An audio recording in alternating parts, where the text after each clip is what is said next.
আমার একটা ছেলে, আমার ছেলেটা কিছুদিন যাবৎ বাসে ওঠার জন্য পাগল হয়েছিল। পাগল মানে পাগল। সে ঘুম থেকে লাফ দিয়ে উঠে বলে, "আমি বাসে যাবো, আমি বাসে যাবো।" কি যে একটা বিশ্রী অবস্থা! তারপর আর দেরি না করে কি করলাম?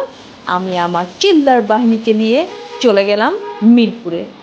মিরপুর কোথায় বলেন তো? আমরা চলে গেলাম মিরপুর চিড়িয়াখানায়। অ্যান্ড দিনটা ছিল ফ্রাইডে।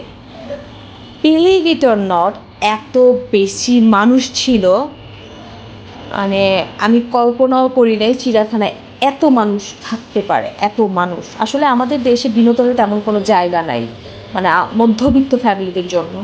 তো এর এই কারণে হয়তো বা এত মানুষ চিড়িয়াখানায়, কারণ যে একটা শিশু পার্ক ছিল সেটাও এখন বন্ধ।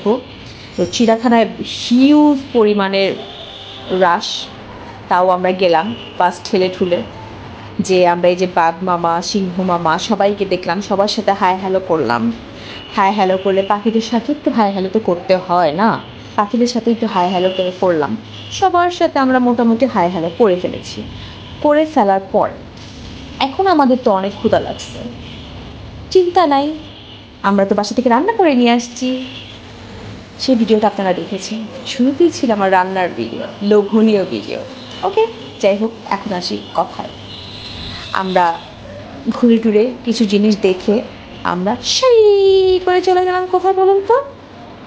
খেতে।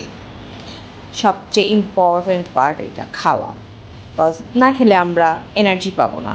খেয়ে দিয়ে আমরা আমাদের ট্যুরের সমাপ্তি ঘটালাম। না, আমাদের এখানে একটু রাইডও ছিল, 2-3টা রাইডে উঠে আমরা আমাদের ট্যুরের সমাপ্তি ঘটালাম একটা ছবি দিয়ে।